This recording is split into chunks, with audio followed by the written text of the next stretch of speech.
yo soy Edith Kid y hoy los llevaré por la ruta de nuestros emprendedores. Bienvenidos, comenzamos. Hola amigos de Impulso Cholulteca, hoy nos encontramos con el doctor Rodrigo Ramírez, uno de los organizadores de la exposición La preservación de los organismos, arte desconocido. Y cuéntenos, doctor, ¿de qué se trata esta exposición y a quién va dirigida? Buenas tardes, muchas gracias por el espacio. Somos el colectivo científico Cultura Choloyán. Somos un grupo de divulgadores de la ciencia, oriundos de Cholula, y tenemos el objetivo de divulgar y comunicar algunos de los avances científicos que trabajamos cada uno de nuestros nichos.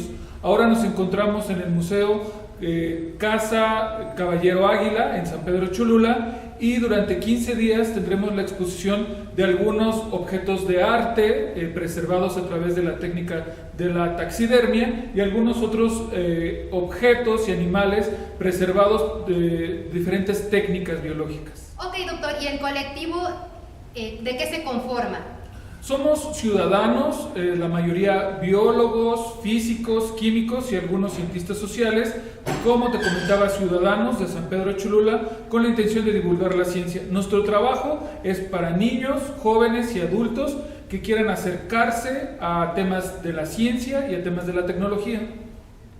Doctor, ¿y cuáles son las actividades de este evento? Bueno, nosotros planeamos dos tipos de actividades. Durante el día viernes 17 y mañana sábado tendremos un ciclo de conferencias, exposiciones, presentaciones de documental para la población en general. Asimismo, tendremos esta exposición en la que nos encontramos ahora con una serie de fotografías, animales preservados, que tendrá una duración de 15 días, aquí mismo en el Museo Casa de Caballero Águila. ¿De qué se compone la exposición? Bueno, quisimos hacer una curaduría muy simple en la cual se divide primordialmente en dos: animales taxidermeados y otro tipo de animales preservados a través de técnicas biológicas, pero también contamos con algunas muestras fotográficas, con cuadros, con cosas alegóricas a el desarrollo de la ciencia, e incluso tenemos en la parte de atrás algunos animales preservados en la forma de osamenta, los huesos. Gracias, doctor. Gracias. Estamos con la artista plástica y taxidermista Elizabeth Sánchez, y les quiero presentar mi trabajo, que pues yo soy artista plástica, como ya lo mencioné, y llevo 2 años aprendiendo taxidermia. Lo que quiero pues dar a entender con mi trabajo es cambiar la forma en la que vemos a los animales muertos.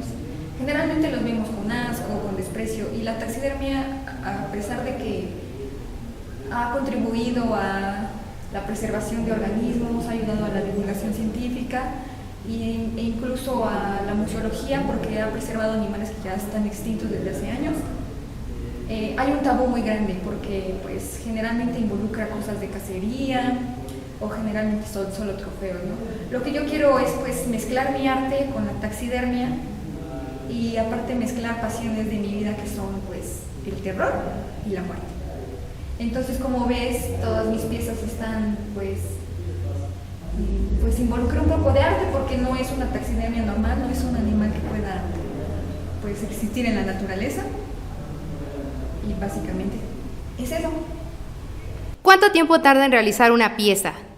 Pues es un proceso muy largo, la verdad. Primero lo que se tiene que hacer es preparar la piel, luego se prepara el molde, y luego se moldea la cara, se cepilla el pelo y se dan fracciones y se termina de pintar y ya se deja secar. El proceso es de aproximadamente 15 días para una sola pieza. ¿Y los animales con los que los realiza? Los animales que conseguimos son libres de crueldad. Generalmente llegan a nosotros como donaciones o son mascotas que algunos pues clientes ya no quieren. Gracias, señorita Elizabeth. Sí, gracias a ustedes. Nos encontramos con el doctor Ramiro González Duarte, soy doctor en Ciencias Biomédicas y docente en Facultad de Medicina en la Universidad Popular Autónoma del Estado de Puebla, UPAE. Doctor, cuéntenos sobre esta parte de la exposición.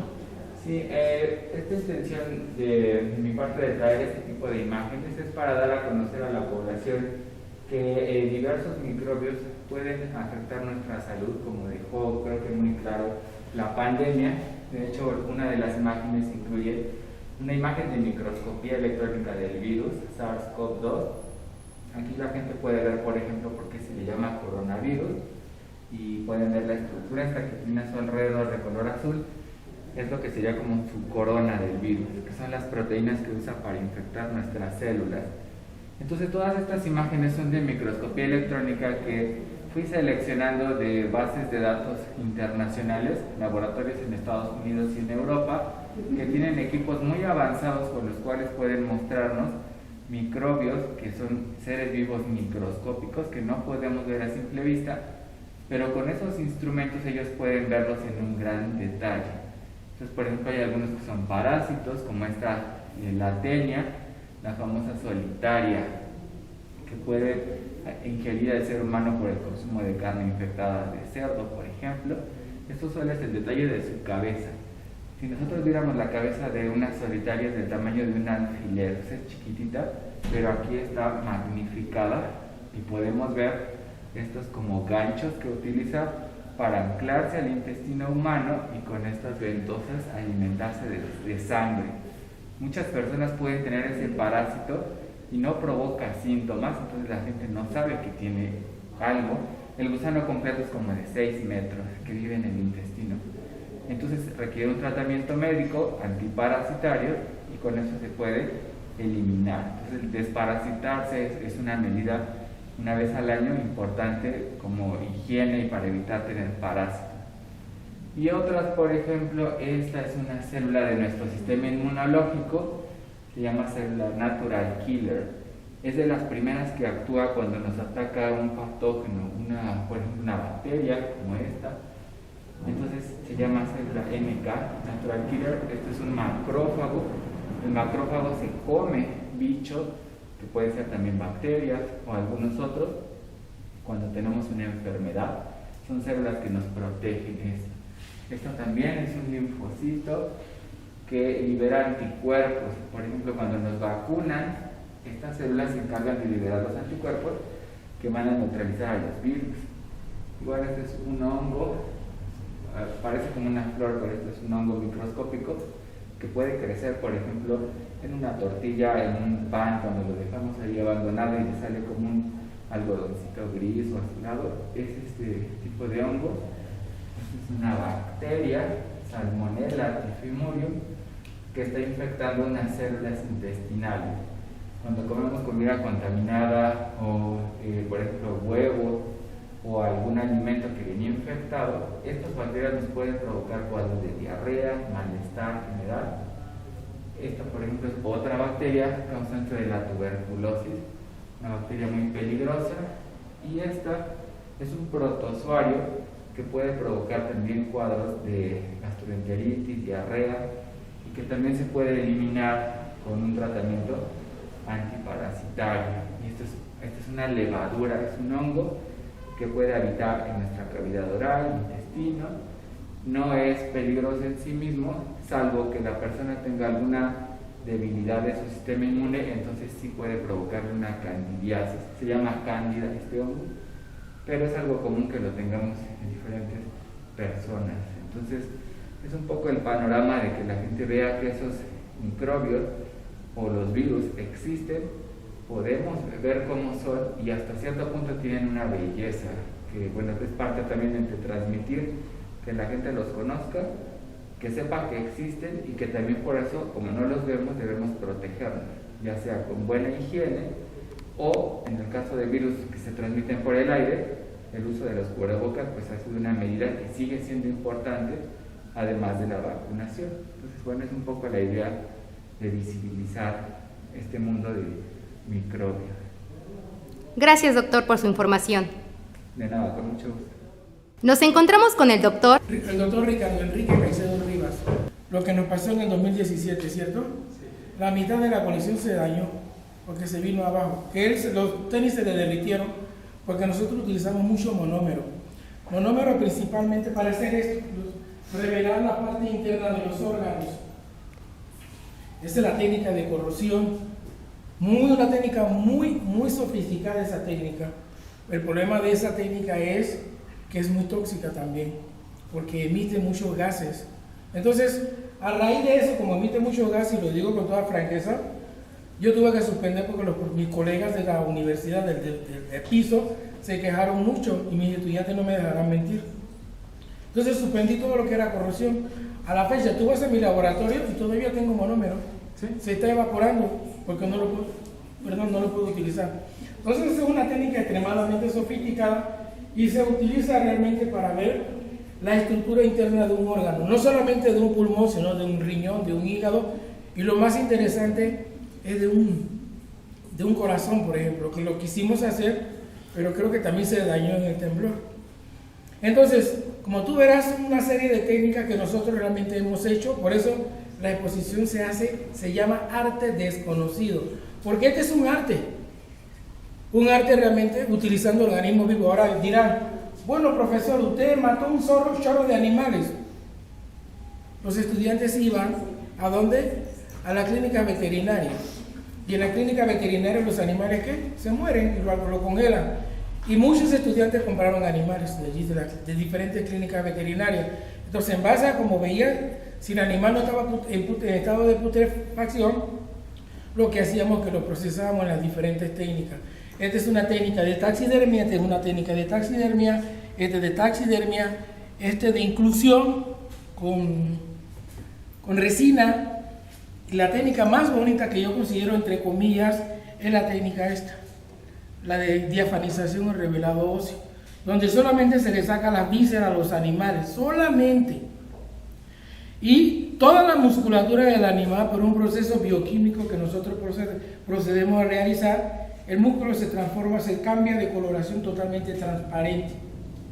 Por eso le llamo que no se le ve la ropa, pero sí se le ve los huesos. Entonces, y la técnica esta, que tú la voy a agarrar para que la puedas tú agarrar, esto no es plástico, esto es un animal 100% que estuvo vivo y que lo compraron en el mercado, un pulpo. Lamentablemente, cuando quisimos realmente ponerlo en una forma original, que ya tengo uno en el laboratorio que lo estoy procesando con todos los tentáculos abiertos, que algún día, por eso un pulpote de este tamaño, es de la técnica de glicerinado, donde yo realmente, a través de un proceso bioquímico, de una serie de pasos con componentes químicos, convierto el animal prácticamente como si fuera plástico. Lo puedo tirar al piso, que no lo voy a tirar, por supuesto, pero no se rompe. Y eso lo puedo hacer con cualquier tipo de animal. Entonces, por eso es que realmente, y muchas técnicas de esta en realidad, son técnicas que la podrás buscar en el internet, aplícala. Yo retaría a cualquiera, hazlo, si como aparecen, no lo vas a poder hacer. Entonces nosotros lo que hemos hecho es modificar las técnicas.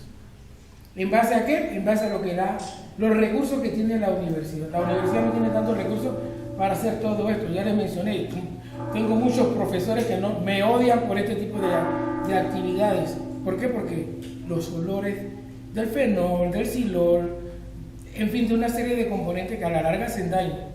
Pero los estudiantes van a mi laboratorio a aprender biotecnología de la preservación, porque esto es biotecnología.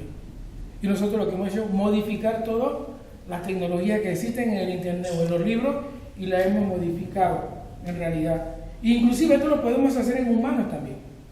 Si yo pudiera y me donaran un cuerpo humano y me dieran los permisos pertinentes, yo puedo transponer a una persona así, como esto, sin que pierda, si acaso, el 10% de su morfología. Lo podemos hacer. Y igual una persona humana lo podemos hacer así, aunque me cueste 10 años, porque mientras más grande es el organismo, más tiempo demora, por la masa muscular casualmente. Entonces son técnicas que realmente nosotros la utilizamos y la quise implementar, porque no la pude implementar, porque en la Facultad de Ciencias Biológicas realmente se sacrifican muchísimos animales. ¿Y por qué ello? Porque se da morfología comparada de animales. Se ven todos los vertebrados de una forma, tanto morfología externa como morfología interna, relacionada con el medio donde realmente el animal se desarrolla. Entonces eso es bien importante, ¿cierto? Pero no podemos tampoco estar sacrificando animales a diestra y siniestra. Hay laboratorios que por semestres sacrifican arriba de más de 1000 ratas por semestre. y eso le cuesta a la facultad. Entonces yo sugerí realmente a nivel académico que se hicieran este tipo de técnicas, se hicieran a nivel de la facultad, para que los estudiantes no tuviesen que estar sacrificando animales, que se les enseñara así, pero no se sacrificaran tantos animales. Lamentablemente no quisieron mucho. ¿Quieren seguir con su matanza? Yo no, porque yo utilizo por lo general animales muertos. Entonces, y así están todas las técnicas, la técnica de osteotecnia, que es esta, muy difícil. Ese perro se me desbarató como 4 veces, esta mañana se rompió también, y por eso nos demoramos en montar la parte, todo esto que la mayoría es osteotecnia, es un cerdo, un lechoncito que le costó realmente a los estudiantes armarlo, e igualmente la cabeza, parte superior de la mandíbula de un búfalo, Bubalo bubalis, una crotalus, una cascabel, los pulmones de cerdo. Entonces nosotros lo que realmente queremos manifestar a la población poblana de ahora de Cholula, que realmente existe un grupo de profesores y de investigadores y de estudiantes, porque realmente yo creo que yo no hubiese hecho todo esto si no fuera por los estudiantes.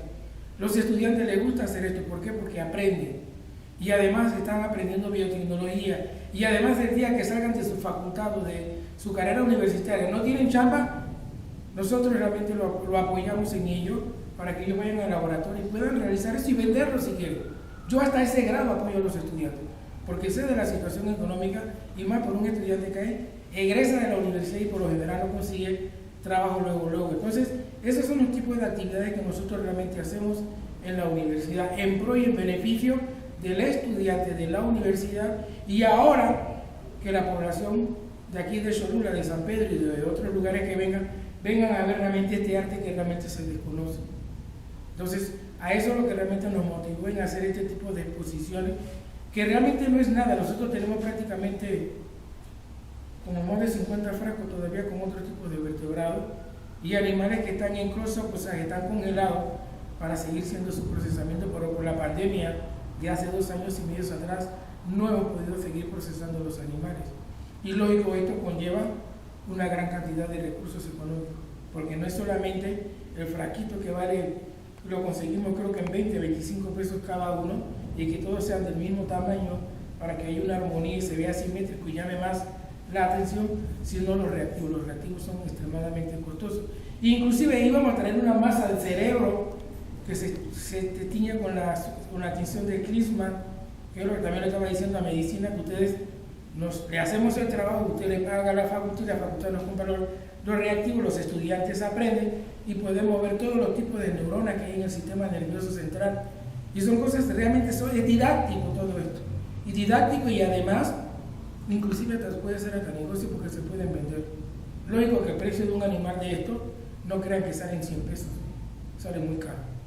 Entonces, y así libremente lo manifiesto, que estamos dispuestos al que está interesado en aprender. No le voy a decir que voy a dar un curso de aquí a un mes, es imposible, pero a lo mejor el próximo año, a través del grupo Cholula, es muy probable que nosotros el próximo año montemos un curso de este tipo sobre procesamiento y preservación de organismos, realmente, y no solamente de organismos, sino órganos también. Entonces, así abiertamente te lo digo, todas las técnicas están, en la mayoría están presentes aquí, de organización, glicerenado, osteotecnia, ¿qué más está por allí? Taxidermia. Y lo que más llama la atención, que como te lo vuelvo a decir, es casualmente la técnica de diafanización o revelado óseo. Y eso todos tienen el mismo color, pero a través de un pH yo puedo cambiar con la coloración del hueso. Porque si ustedes se ponen a ver, lo que se está viendo es la estructura ósea. Y lo que nosotros queremos estudiar, como vemos la materia de anatomía comparada, queremos ver la estructura interna ósea de los diferentes vertebrados que componen el reino animal en México. Entonces es una forma de comparar. Si ustedes ven un tetrápodo con un bípedo, con un pez, vean que el pez no tiene cintura pélvica, el ratón sí lo tiene, el conejo lo tiene, el cerdo lo tiene, pero tienen una conformación totalmente diferente, porque la capacidad adaptativa del medio donde ese animal se desarrolla hace que ese animal estructuralmente se adapte. Y eso es lo que nosotros presentamos a través de este trabajo de investigación que hemos realizado durante más de 15 años. Y lo digo muy abierto y repito, sin la ayuda de los estudiantes, esto no hubiera sido posible. la verdad. Nos encontramos con... ¿Qué tal? Buenas noches, mi nombre es Alejandro Hernández Daniel, soy parte del colectivo Cultura Científica Choloyan y soy en funciones el vicepresidente de la misma. En esta parte me toca poder compartir con ustedes una sección de la exposición que es básicamente de representaciones visuales de ciencia o de científicos. Esto es muy importante debido a que, por ejemplo, las imágenes juegan un papel fundamental en el aprendizaje y por esa razón me he dado la tarea de recopilar y compartir con ustedes una serie de caricaturas y sátiras, además de un par de fotografías que están expuestas aquí en Casa de Caballero Águila, en San Pedro Cholula. Para empezar, tenemos aquí un cuadro que representa a Alfonso Luis Herrera López, que fue el fundador de la primera cátedra de biología en México, así como el autor del primer libro de esta ciencia también en el país. Esta es una caricatura que formó parte de una revista de principios del siglo XX llamada Zigzag. Lo interesante es que se trata de la primera caricatura que representa este personaje y además quien la realizó fue un artista mítico que se llamó Ernesto García Cabral, conocido como el Chango. Él es más conocido porque ilustró los carteles de cine de oro mexicano en las que de películas en las que actúan, por ejemplo, Tintán, Cantinflas, María Félix, ¿no? Entonces, esta caricatura que tenemos de Herrera es doblemente valiosa en el sentido de historia de la biología y de historia de la caricatura aquí en México. De este lado también seguimos con una muestra de algunos de sus dibujos. Esta es una litografía de él de 1921 que titula Los médicos, y varios de ellos formaron parte de la Sociedad Científica Antonio Alzate, una de las más importantes en la historia de México.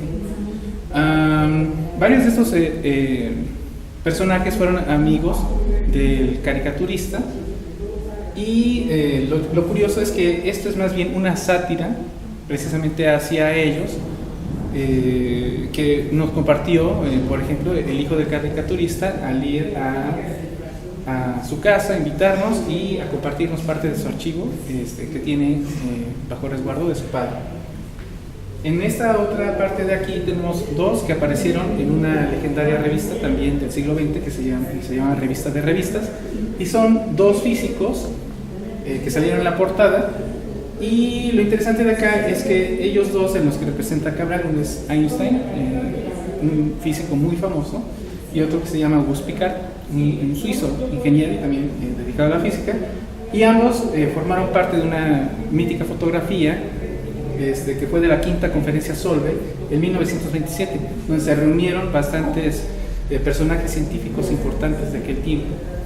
Y también Piccard, pues aquí tenemos un personaje que se llama el profesor Tornasol, de una conocida serie de caricaturas que se llaman Las aventuras de Tintín. Entonces el caricaturista, que es Erguere, de Bélgica, se basó en la figura de Piccard para representar o hacer este personaje del profesor Tornasol, porque era muy alto. Entonces algo muy popular que suele decirse es que él buscaba meter un pequeño Piccard de bolsillo, o que pues acompañara, ¿no?, en este caso, de las aventuras de su personaje principal, que era Tintín. De este lado tenemos un bosquejo original de un libro de cómics que salieron más o menos la serie en la década de los 80s y de los 90s, de un matemático de la Universidad de Harvard que se llama Larry Conniff, y este primer número fue también en colaboración con Mark Willis, que fue alguien interesado en microorganismos, y me lo envió como obsequio. Él se inspiró para hacer algunos de sus libros en algunas de las obras de otros caricaturistas, como por ejemplo Ríos, que es muy conocido aquí en México.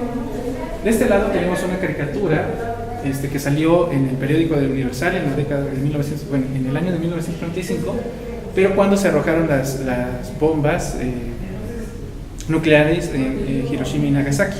representa al físico teórico Robert Oppenheimer, que es considerado el padre de la bomba atómica, y quien lo dibujó también es un caricaturista mítico que se llamaba Andrés Audifre. De este lado tenemos una fotografía precisamente de aquí del templo de Jerusalén, aquí en San Pedro Cholula, y quien la tomó fue un especialista que se dedicó a la embriología de origen suizo, pero posteriormente nacionalizado estadounidense, que en uno de sus viajes por México en 1937 tomó una serie de fotografías de San Pedro Cholula. Entonces esta parte pues es algo icónica porque también nos da cuenta de personajes científicos a nivel internacional que nos han visitado. Y qué mejor para terminar que uno de sus alumnos, el doctor John Opitz, que es mundialmente reconocido, también vino aquí a Cholula, pero en la década de los 50 probablemente, y él envió una carta precisamente para decir que había estado aquí en Cholula, igual que su maestro, y pues que se quedó enamorado de nuestro municipio. Gracias. De nada. Si les gustó el video, suscríbanse a nuestro canal, toquen la campanita y regalen un me gusta. ¡Hasta la próxima!